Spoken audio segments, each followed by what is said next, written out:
Hey everyone. What if Deku had king demonic powers? Let's explore how his world would change with these dark abilities. Dive in with me. A portal opens, and a powerful figure steps out. The figure stretches their knuckles and neck, checks their weapons to make sure they're loaded, and prepares their favorite tool. Satisfied, they start walking and soon encounter their enemies, terrifying creatures that make unbearable sounds. The figure is enraged and easily begins to destroy them one by one, breaking bones, snapping necks, and tearing heads off. Equals equals equals equals equals equals equals equals equals equals equals equals equals equals equals equals equals equals equals equals. Sometime later. Equals equals equals equals equals equals equals equals equals equals equals equals equals equals equals equals equals equals equals equals. All Might, ha ha ha. You shonen will have to work hard. Everyone, yes. Aizawa, PSST, All Might, signals him about something. All Might, alright, I need to handle some matters. Improve your skills while I'm gone, leaves, leaving Aizawa in charge of training. All Might heads to a room and closes the door. Inside are Endeavor, P. Mike, Ms. Midnight, Cementos, Gang Orca, Bastionist, and a few wild pussycats. Director Nezu is ready at his seat. Nezu, so? Who wants to start? Endeavor, there are serious reports of creatures attacking villages in Mexico. Gang Orca, I've seen similar reports from Argentina. These creatures killed several people before vanishing. All Might, taking his seat, is there a connection to the creation of Nomus?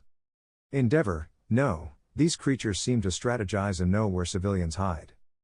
P. Mike, there are also weak signals of strange energy around the attack sites, but scientists can't get a clear reading. Ms. Midnight, there are also reports of a hero who, hesitates, was killing these creatures. All Might, killing? Bastionist, witnesses said the hero spoke a few words or made sounds. They mostly heard shrieks, screams, and growls, but Midnight's hero kills with unprecedented brutality. Cementos, reports say the hero, likely a vigilante, attracts the creatures and uses many weapons, including a chainsaw. All Might, God. P. Mike, moreover, the attack sites are covered in satanic symbols, leading many witnesses to call them demons. Endeavor, that can't be true. Gang Orca, but you can't deny the symbols. Cementos, they might be a new kind of Nomu. Nezu, we need to be prepared for whatever comes. I suspect these creatures will come here for some reason. We must be ready and stay alert. Everyone nods. Nezu, alright then, an alarm sounds. All Might, what's happening? A screen appears showing the situation. Endeavor, the city is on fire. Gang Orca, look at that, points to a part of the screen. Everyone is shocked as the creatures destroy everything. People are dying, and then they see him. A tall figure in green armor, carrying a double-barreled shotgun and covered in blood, appears. More creatures show up, but he just reloads his weapon and charges at them, killing and shooting wildly. All Might and Endeavor quickly move to respond, followed by Midnight, Bastionist, and Gang Orca. Nezu and Cementos stay behind to watch. Greater than from the room less than. Kirishima, hey, what's that? Bakugo, what? Watches the window in amazement. Uraraka, oh my god. Ida, a villain? Everyone stares out the window in shock, seeing part of the city in flames and chaos. Greater than in the city less than. The figure finishes off the creatures, making sure they're all dead. He rests his weapon and wipes the blood from his visor. He turns and walks toward the next area of attack. Witnesses are frightened by what they've seen. The figure ignores them and keeps walking until. All Might, hey, stop right there. Question mark, the figure slowly turns to look. Endeavor, you're under arrest. Question mark, the figure looks confused. Endeavor, don't you understand? You're under arrest for using a weapon in a public area, murder, and property damage. Question mark, starts looking around. Endeavor, drop your weapon. Question mark, the figure keeps the weapon and walks away. Police, arrive where he's walking, stop. Put your hands up. Question mark, continues walking. Police, panic and start shooting, but the figure doesn't react and keeps walking. Endeavor, damn it, begins to shoot more, but All Might stops him. All Might, I'll handle this. Moves toward the figure so fast he doesn't have time to dodge. Detroit smash, All Might hits the figure, sending him flying a great distance. Endeavor, I think you broke some of his armor. All Might, Yes. Question mark. The figure falls to the ground with damaged armor, tries to stand but coughs up blood and remains on the ground, unable to move. All Might and Endeavor approach him, but an old woman starts throwing things and shouting at them. Old woman, stay away from him. He saved me from that demon. Can't you see he's a hero? The two pro-heroes are confused, but more people start to speak up. Child, he saved me from the monster that tried to eat me. Woman, he saved my baby. The two heroes were in a tough spot. They knew they needed to bring the figure to justice, but with what the citizens were saying, their options were limited. All Might had an idea and gave a speech that calmed the situation a bit, while they collected the figure, who was glaring at them with intense anger. They tried to at least take one of his weapons, but he wouldn't let go. Hours later, Endeavor, why did you bring him here? All Might, didn't you hear what the civilians said? He protected them. Plus, we'd have the people against us otherwise. Do you think the media would be fair about this? Endeavor, I see your point. All Might, also, those things weren't human, they were almost like Nomus. Endeavor, whatever. I hope this room can hold him. Greater than in an interrogation room less than. Question mark, woke up and looked around. Midnight, oh, you're awake. Now we can start the interrogation. Question mark, focused on the chains and how he was bound. Bastionist, this is going to be tougher than we thought. Midnight, all right, listen. Tell us your name and why you were at that place. Question mark, still focused on the chains. Midnight, are you deaf? Question mark, grab the chains. Midnight, look, we have your broken armor under our control, and you'll tell us exactly what it was made for. Question mark, got angry, stood up forcefully, and broke the chains. Midnight, what? Bastionist, watch out, used his quirk to hold him. Question mark, broke free from the restraints with brute strength and charged at Bastionist with incredible speed. Bastionist, damn it, didn't have time to dodge and was hit hard, falling unconscious. Midnight tried to use her quirk to put him to sleep but was grabbed by the figure instead. He lifted her off the ground by her neck, choking her. Midnight, gah. Question mark, inspected her face with curiosity, removed her mask to see better, reached a conclusion, and then set her down on the floor. Midnight, collapsed, trying to catch her breath. The figure left the room and began searching for his armor and gear. He carefully moved through the hallways until he found something interesting. He entered a room that looked like an engineering or construction area and searched thoroughly. He eventually found part of his equipment. Now he needed his armor. Suddenly, he heard a voice. Hey, Hatsune, leave that armor alone. Hatsune, but think of how we can use it to our advantage. When the figure heard that, he frowned and became very angry. He hid and found the source of the voice, a short man and a girl with pink hair and glasses. Seeing them inspect and play with his armor made him furious, so he decided to attack. Greater than outside the room less than. Uraraka, Ida-kun, are you also here to check on your suit? Ida, yes, there's something uncomfortable in an explosion occurs. Uraraka, what was that? The man was thrown out of the room, unconscious, and Mei Hatsune was being pulled out by her arm. Hatsune was in panic as a large man dragged her away, then threw her and returned to the room, locking the door behind him. Uraraka, Hatsune. Are you okay? Hatsune, everything happened so suddenly. He's with my babies.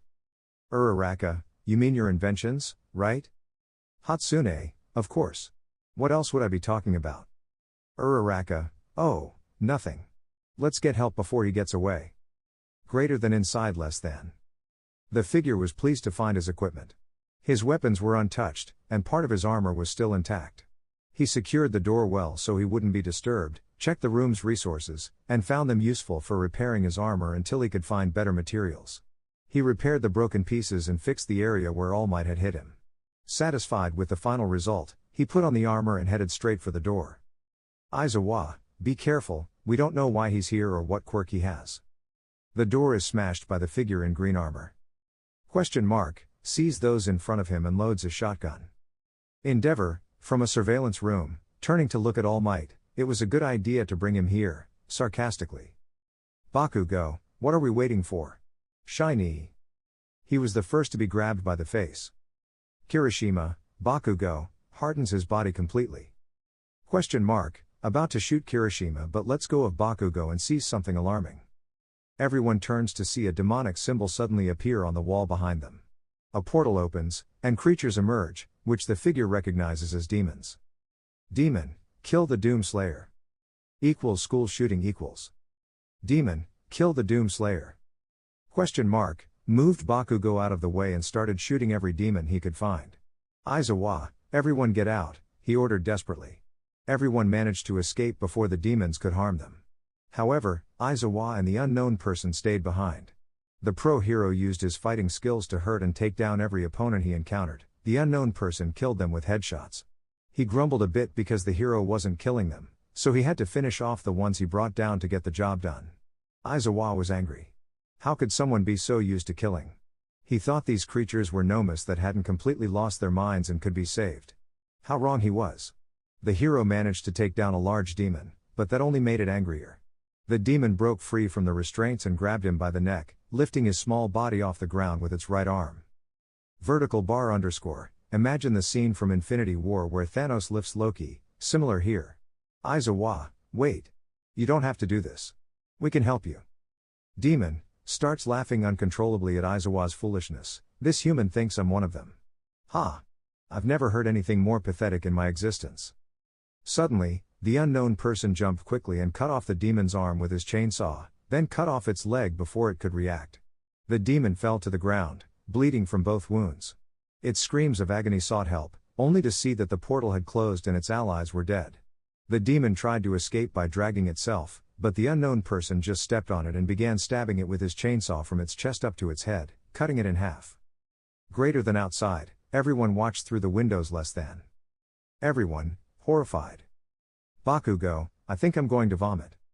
Inner Bakugo, I wish I had been there. Greater than from the monitoring room less than. All Might, I think I'm going to need therapy. Endeavor, I'm going to vomit. Blah. Nezu, not on the new cameras. Greater than back with the two less than. Aizawa was in shock from what he saw. The unknown person put away his chainsaw and took out his shotgun. Aizawa, angrily, you didn't have to do that. It could have been saved. Question mark, looked directly at him and just shook his head, indicating that it wasn't possible. Aizawa quickly grabbed his head and used his quirk to remove his quirk, then kicked him in the stomach. Just held Aizawa's hand and started applying pressure, then returned the kick with another to the hero's knee. Aizawa, but I took your quirk. No. Don't tell me you're quirkless. Just walked toward the door, about to escape when Cementos trapped him in a dome. Cementos, that should keep him in place. Are you okay? Aizawa, I think my knee is broken, I'm covered in blood, and someone cut off this thing's arm and leg with a chainsaw to save me. What do you think? Cementos, sorry for asking. Suddenly, they heard the sound of concrete breaking. Both were paralyzed as the unknown person was breaking through the surface with his bare hands. He managed to free himself, but it hurt his hand a bit. Aizawa and Cementos started attacking him, but he simply turned and began walking the other way, completely ignoring their presence. He did give Cementos a cold look but completely ignored him since Aizawa trusted him. The unknown person kept walking until Endeavor blocked his path. Endeavor, you're not going anywhere. The unknown person continued walking, ignoring the man's words. Endeavor prepared to shoot a blast of fire, but All Might stopped him. All Might, I know you think what you did is right, but you can't keep killing without understanding what you're doing. Question mark, made a head gesture indicating he didn't understand. Nezu, even though you've defeated the creatures, you need to follow some ethics. Question mark, looked at Nezu with suspicion. Nezu, felt daggers aimed at his head, why your methods are unconventional. We hoped you'd at least be less violent in your missions. Question mark, just looked at him and then at All Might, pointing at the part of the armor he had broken. All Might, sorry, but you need to understand how things work here. We can't just let you go and shoot everything you find. Nezu, now that I think about it, I don't think we need to worry about that. Endeavor, what do you mean? Nezu, let me make a call. Does not equals 2 hours later, the following arrangements were made does not equals. Nezu, alright, you'll stay here to help us understand what these things are and how to fight them. Gave a cold stare. All Might, he means how we can fight them effectively, not use them to our advantage. Question mark, considered it. Nezu, these creatures appear out of nowhere and kill innocent people. We need to know how to fight them with the necessary knowledge if we want to stop them.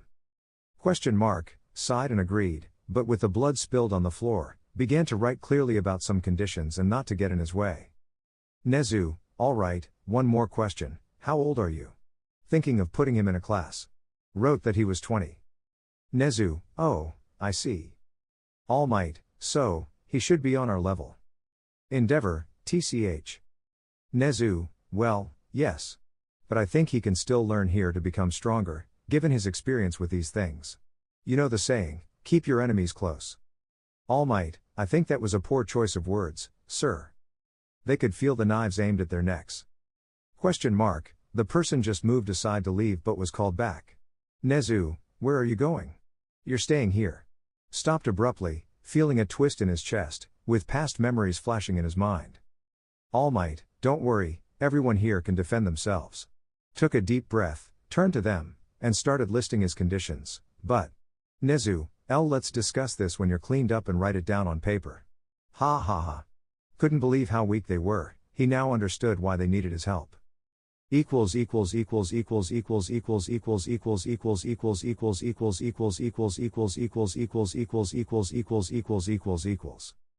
The conditions. 1. No one touches or takes my weapons. 2. When demons appear, don't tell me how to handle the situation or get in my way. 3. Don't bother me. 4. Only I can touch my armor, no one else. 5. Don't play with my stuff. 6. Don't touch anything, do nothing, and don't look at anything demonic or satanic if I'm not present. 7. If demons are encountered, follow my rules, not yours. 8. Don't tell me how to do my job. 9. I'll only help with demons, but if I see something wrong, I will intervene. 10. Under no circumstances, make deals with demons or listen to what the voices offer. Don't do it, even if it's to save someone. All Might, I don't understand the last 10. Writes on paper, if you make deals with demons, you'll lose more than you gain. All Might, that makes sense.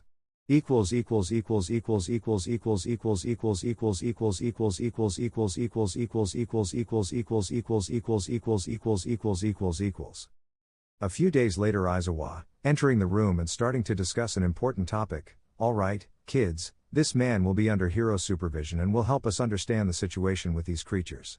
He's here because he accepted the proposal with some conditions. Please don't bother him, as he almost broke my knee despite not having a quirk. Everyone, he doesn't have a quirk? Bakugo, that armor is the most brutal thing I've ever seen. Simply looked at everyone with disdain, but they didn't know why as he was wearing his helmet. Ida, sensei, isn't he supposed to at least remove his helmet during a presentation? Aizawa, now that I think about it. Why don't you speak? Removed his helmet, revealing a very young face with freckles, emerald eyes, and green hair. He opened his mouth, showing a deep wound on his neck, indicating the location of his vocal cords. Aizawa, realizing he probably made a mistake, sorry. I didn't know. Just put his helmet back on and left the room without any emotion. Everyone felt bad, some thought what he had been through must have been terrible. A girl, despite knowing he was a man and someone used to killing, and probably a psychopath, admitted there was something about him that intrigued her. Bakugo was still thinking about the armor and how brutal his weapons must be, even starting to dream of shooting like a maniac with those weapons. In Class B, Vlad King, alright, students, this man will be under the faculty's supervision to help us combat the growing threat of these creatures. Just stared at them coldly. Everyone, he's scary. Vlad King, sorry if it's uncomfortable, but would you mind removing your helmet while you're being introduced to the class? Took a deep breath and removed the helmet. Monoma, who did Photoshop on the face of the Prince Charming stuck to a body obviously made for JoJo. And so the classes continued. With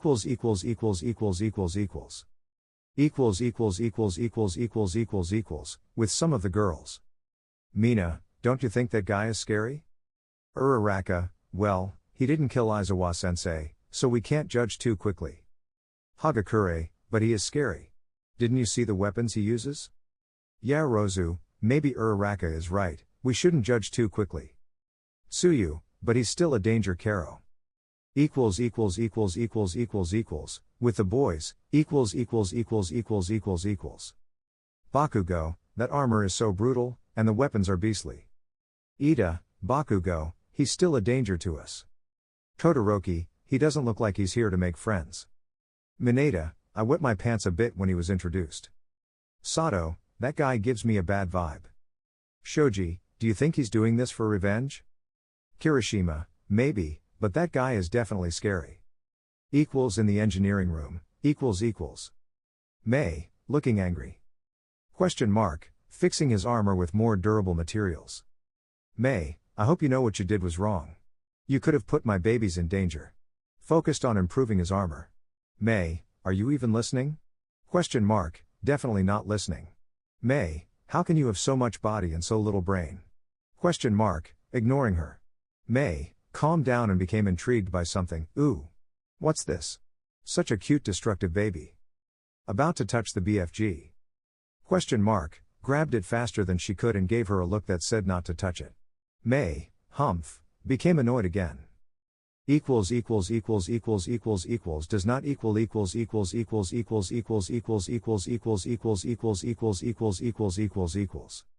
The person finished fixing his armor but still felt it could be better.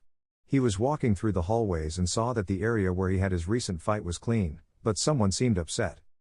Midnight, there you are. Not even impressed. Midnight, do you have any idea how many lives you could have endangered? If it weren't for... walked away. Midnight, hey. The person continued walking, finding everything around him childish. He thought the place was a perfect trap, a joke. He didn't trust anyone, and no one trusted him. He just wanted to finish his job and leave as quickly as possible. Those were his thoughts until he encountered a girl from Class 1A. She had black hair, was quite tall compared to the others in the class, and her appearance could almost be mistaken for a young adult rather than a teenager. Yeah, Rozu, well, I wanted to. The person didn't understand what the girl wanted to say.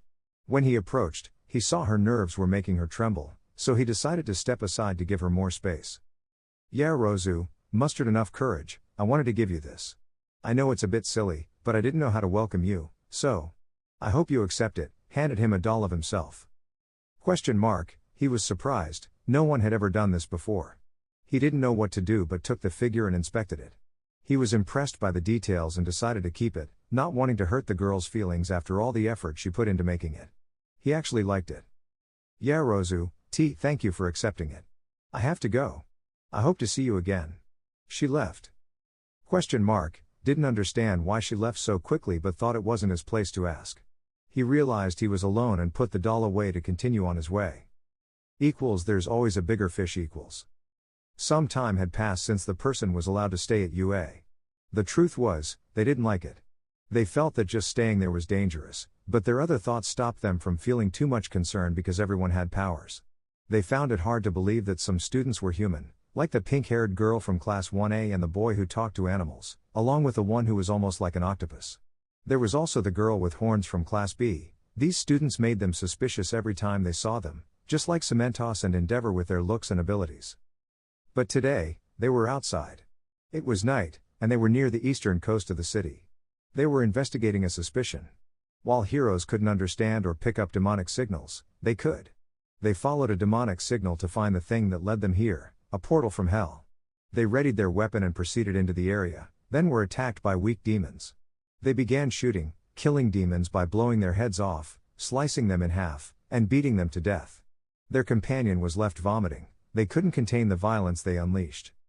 Midnight, vomiting uncontrollably. Told themselves to ignore everything to close the portal completely. When it was over, they endured the noise from their companion, who kept asking if it was necessary and questioning them. They simply ignored the questions and, upon reaching the city, stood still, as if not understanding something, admiring what they saw. Midnight kept talking, but stopped to see what they were admiring: the people, the buildings, the colors, and the star-filled sky. Midnight didn't understand but followed them to see where they went, eventually finding them entering a park. She saw them sit on a bench, looking at the sky as if trying to relax and breathe calmly. It was the first time she saw them doing something like that. She removed her helmet and carefully observed the stars. When she looked closer, she saw a sad expression in their eyes. She tried to approach but stayed back, thinking she would only be in the way. The person got up and put their helmet back on. Heading back to UA, Midnight followed, but suddenly, they turned to look at her. She felt scared but saw the giant man compared to her giving her a piece of paper. When she read it, it said sorry. The person continued on their way, and she didn't need to ask why they were apologizing. Does not equal. During class, the person stayed in the engineering room, improving their armor with materials taken from the demons that tried to enter, as well as some from this world which proved to be strong and useful. May entered the room, upset, and went straight to confront them. May, you can't just mix them like that. You have to follow certain processes to get the metal mix right and achieve the best results. Look, I'll show you. She took some of two metals and mixed them more correctly than the person had. When she finished, the mix turned out great. May, what do you think? Was surprised and with May's help, managed to make a decent mix, fixing their armor and making it stronger and more versatile than before. May, well, even though I couldn't get close to your gear, I'm glad I could help. I'm sure your armor wouldn't be as tough without my help. She watched as the person put on their full armor. She was a bit startled when they turned and raised their hand, but was surprised when they only patted her on the head. She wanted to tell them not to, but understood it was their way of saying, thank you. Suddenly, there was an explosion. The person didn't know what it was, but if it was a hero exercise, they didn't care. However, a roar that wasn't human and didn't sound like a demon made them alert. They didn't hesitate and ran toward the source of the noise, moving wildly with their double-barrel shotgun. Then they heard the roar of a much larger demon and recognized it. They hurried, finding a locked door. Not knowing how to open it, they used their rocket launcher to blast it open. Everyone was surprised to see it was them. Tomura, first this thing shows up, and now a soldier? Where is All Might when you need him? Kurogiri, Tomura, I think we can use this situation against the heroes and their students. Tomura, scratching his head, I think you're right. Plus, that thing has been killing some of our men. The villains left, leaving the Nomu and the giant demon to fight. The demon stopped focusing on others to target the person. The Nomu, although attacking, was confused. Was this thing a Nomu? The students were helpless, but one managed to make the Nomu and the demon fight each other. It wasn't a long fight. The demon grabbed the Nomu and used its robotic left arm to crush the Nomu's lower part, which couldn't regenerate. The demon turned its focus to the person, but was so distracted by the Nomu that when it looked at the person, it got a rocket to the face. The person started firing everything they had. Bullets, rockets, and a plasma weapon no one had seen before. The cybernetic demon shot projectiles from its own arsenal. They were in a weapon battle, but the person saw something in the monster's mouth that looked like black hair. They got enraged and fired with fury. The demon was defeated, falling to the ground. The person took the opportunity to tear off a horn from the demon's head, then drove it into its forehead and cut off its head with a chainsaw. Their rage subsided, they looked at the students and only saw Aizawa complaining. Aizawa, couldn't you have shown up earlier? The Nomu bothered me, and that thing almost ate me. My hair. Relieved it wasn't the girl. Bakugo, that was the most metal thing I've ever seen. Saw that everyone was okay and left. Yaozu, wait. Turned to look at her.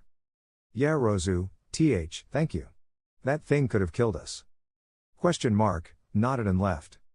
The person returned to the engineering room, feeling frustrated. Their armor had been badly damaged in the fight with the demon. They were annoyed to have to use their old suit, which didn't offer as much protection. But they had no choice. They made sure the door was securely closed and no one was around. They took off their entire armor, leaving only shorts. They began dressing in pants, boots, and a shirt, covering most of their scars. However, their exaggerated muscles were finally visible. May knocked on the door, having left something in the room. When the door opened, she saw the person in a different suit. May examined every detail closely. Looked back at her. May, realizing, did your armor break? What a shame. You know what? I'll help you fix it. Knelt in front of her, trying to say thank you. May, wait. You don't have to do that. Hours later, The person walked through the halls again, wearing their new suit. There weren't many changes, just that the material was more resistant and versatile.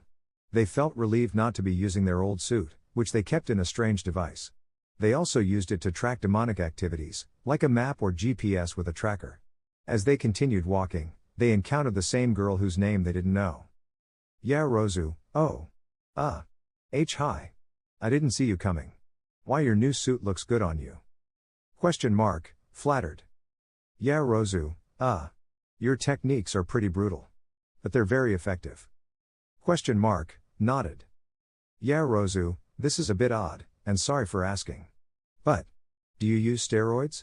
Or any drugs? Question mark, looked confused. Yeah, Rozu, I mean, do you use anything artificial to increase your muscle mass? Question mark, thought for a moment. Then shook their head, saying no. Yeah, Rozu, surprised, oh. Wow. Sorry, but would you mind taking off your helmet at least when you're around here? Question mark, considered it. They didn't really like doing it, but seeing how this girl wanted to see them and the way she approached normally, and thinking that this world might bring them some peace, they lifted both arms and held their hands on their head. Slowly, they removed the helmet and looked at the girl who made the request. Yeah, Rozu, at a loss for words, was somehow lost in their emerald eyes. Emerald.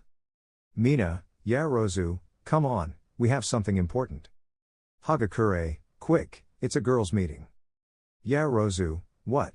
Oh, I'm coming, headed toward the others but stopped to look back. Will I see you again? Question mark, thought about it and nodded. Yeah, Rozu, okay, see you later then. Question mark, put their helmet back on. Their device started acting up, and when they checked, another demonic portal appeared on the west side of the city. They put the device away and cracked their joints, ready to get back to work. Equals girls meeting and pain equals. While the subject was on a mission, the boys were busy with their own things, and some were sleeping early in their rooms. The girls had a sleepover. Mina, alright, the first official sleepover has started. Jiro, okay? What do you want to do? Mina, I have an idea. Let's talk about she changes the mood slightly subject. Everyone. Uraraka, who? Mina, I mean the subject. The big, muscular guy with tons of weapons. That person. Everyone, ooh. Mina, and I think the most important thing to discuss is what someone here feels about him. Everyone, what? Uraraka, but he's a psychopath with a weapon. Who could have feelings for him? Mina, I don't know, tell us, Yaomomo. Yeah, Rozu, me? Mina, yes, you. Hagakure, now that I think about it, yeah, Rozu has been talking a lot with him lately. Yeah, Rozu, well, you see. Jiro, it can't be true. Even if I talk to him, it doesn't mean love. He's much older. Uraraka, she's right. If it were true, there would be problems. Yeah, Rozu, I don't really know what I feel for him. But he has something I can't quite understand. Mina, it's love. Yeah, Rozu, his past. Every time I look into his eyes, there's this cold, painful look. It's like pain is the only thing he knows how to feel. Tsuyu, sometimes I see him by a window, looking at the sky. Sometimes he puts his hand on the glass. It seemed like he was really sad. Uraraka, I also see him in front of the school, just watching cars and standing by the trees. Mina, disappointed, I expected something more exciting, like oh, he's so strong, his eyes are so beautiful, and he's so handsome. I was hoping for something like forbidden love. But I'll settle for this. Everyone. Mina, what? Meanwhile, with the subject. The subject was climbing out of a crater from his last fight with demons. He walked while trying not to look at what he was carrying in his arms. It was a little girl, no more than 7 years old, who had been attacked, possessed, and turned into a demon. What was disturbing was that everyone knew there was no cure, no way to help her, nothing that could reverse the transformation. The subject didn't want to look at her. He was filled with anger but also sadness and pain in his chest. He carefully placed the girl on the ground and closed her eyes for the last time. He stood up and watched as her lifeless body turned to ashes, leaving a black stain on the floor. He placed a stuffed toy in the spot, looking at it for a moment in silence before heading back to UA. He carried more weight on his shoulders and more pain in his heart, feeling rage and agony. Midnight, hey, wait. The subject turned to where his colleague was. She was filled with tears, her eyes watery with pain, and she couldn't find the strength to speak. The subject just approached her and hugged her tightly. Midnight started to lose her composure, crying uncontrollably. It was just a child, how could this happen? When she was a little calmer, they started walking. The subject stopped several times to look at places. He paused to look at a candy store, a toy store with hero figures on sale, and even a movie theater closed for renovations. He looked at these places as if he had seen them before. Midnight wondered if seeing these places triggered any memories. Suddenly, he took a different route. She quickly followed to keep him in sight, and he continued passing by regular houses, leaving her confused about why he was doing this. He stopped at a house, removed his helmet, allowing Midnight to see his emerald eyes filled with sadness and confusion. Just as he was about to turn and put his helmet back on, he saw a woman smaller than him and his companion. Their eyes locked in shock, trembling as they stared at each other. Midnight took a moment to notice the similarities between them. The woman covered her mouth while crying, and the subject's eyes filled with tears. "Woman, I. Is that you, my son?" Midnight was shocked, wondering how this woman knew his name. Og. Mag, the subject tried to speak but could only mumble incoherent words. Midnight didn't understand what was happening but saw them embrace. Deciding not to question further, she saw that they both seemed to need space. A small woman and a man in armor cried together in a tight hug. A few hours later, All Might and Aizawa were organizing preparations for the upcoming sports festival when they were surprised to see Midnight approach them. "Midnight, I have some important news." I thought you were dead that day, holding a photo. Looks at the photo with some sadness. What happened to you? Memories of pain and agony surged in their mind, reaching the source of their origin. Memories. The person was getting ready to tell their story. They took a pencil and paper to start writing it down. They took a deep breath and decided to dive into the first memory of their ordeal.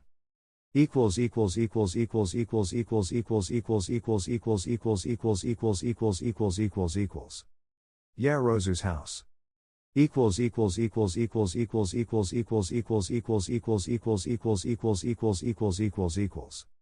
Yarozu was painting while singing a lovely tune. She was fully focused on her painting project and didn't care about what was happening outside. She had to finish this painting, even if it was the last thing she did. When she added the final touches, she stepped back a bit to admire her masterpiece. She noticed a mistake on the right side and quickly fixed it, feeling completely satisfied with the result. "Wow, I didn't know you liked knights in green armor." Momo, her piece was shattered and she panicked, "Mom?" Well, I got inspired. I see. But it's a nice painting." Momo, feeling a bit embarrassed, "Thanks, Mom."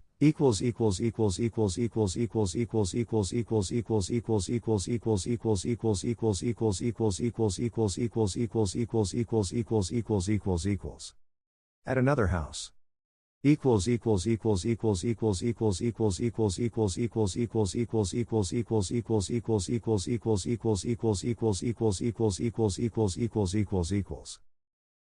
Oh God, how is this possible? What happened to you? What happened to your father? Tears started forming in the woman's eyes. The person went over and hugged her, holding the woman who raised and loved him, telling her he was still alive and sorry for not being there when she was alone. "I lost you a long time ago, I don't want to lose you again, but it seems you have to risk your life completely, like the hero you always wanted to be."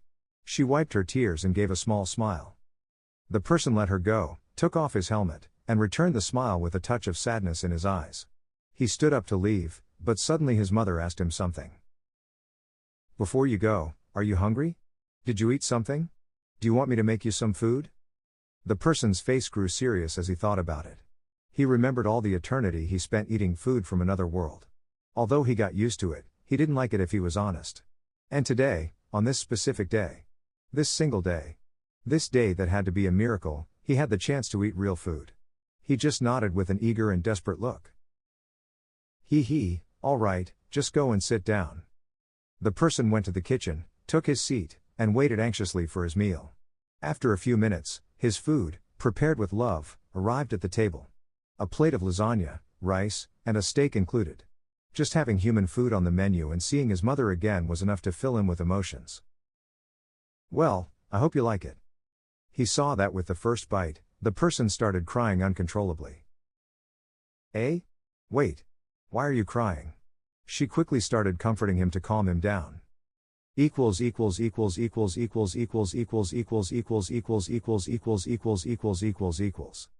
Hours later.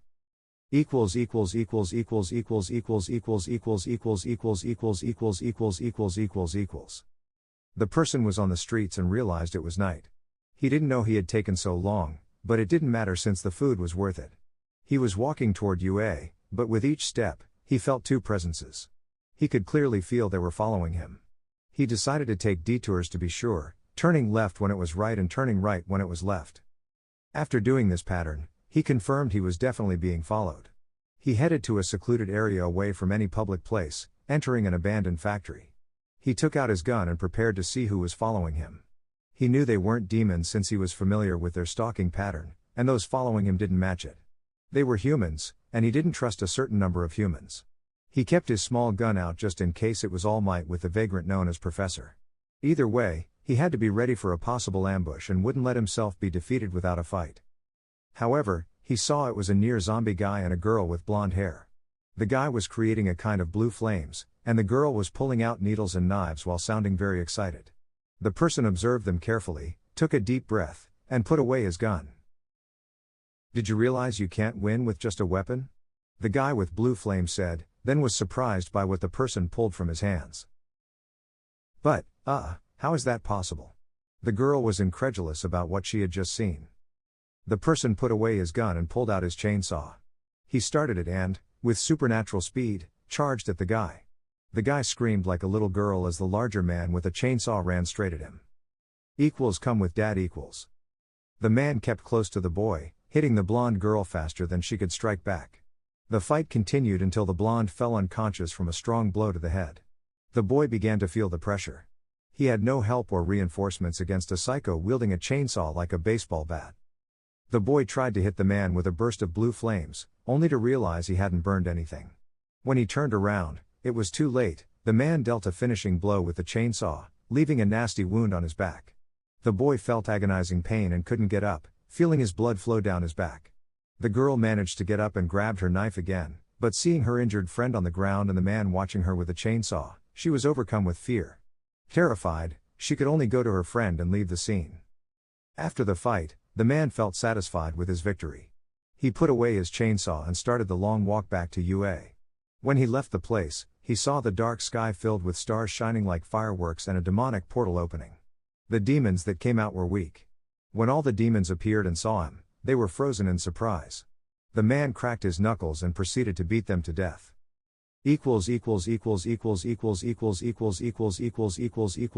Does not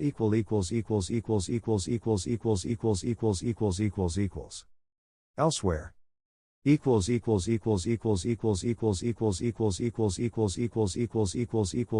does not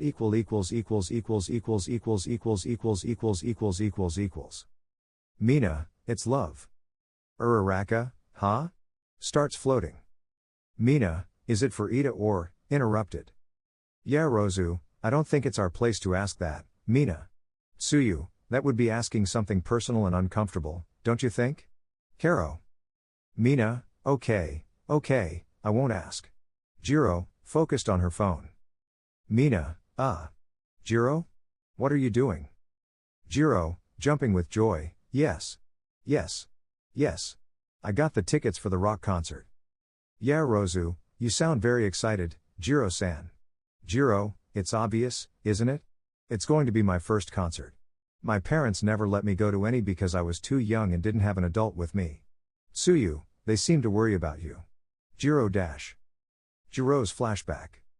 Jiro, Dad, can you take me to the concert tomorrow? The ticket is quite cheap. Sorry, honey, I can't. I have work tomorrow, and your mom has to stay at Grandma's house. Jiro, but tomorrow is Saturday. And Grandma is on a cruise. End of flashback. Jiro, yes. Yeah Rozu, and how many tickets did you get? Jiro, the last two.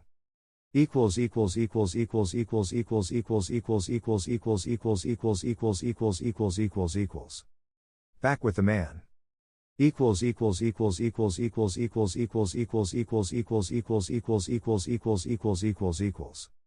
The man walked through the streets, covered in blood dripping from his knuckles. His footsteps were marked with blood, and his visor was nearly covered in it. As he walked, he encountered a girl with white hair running out of a hallway, scared and crying.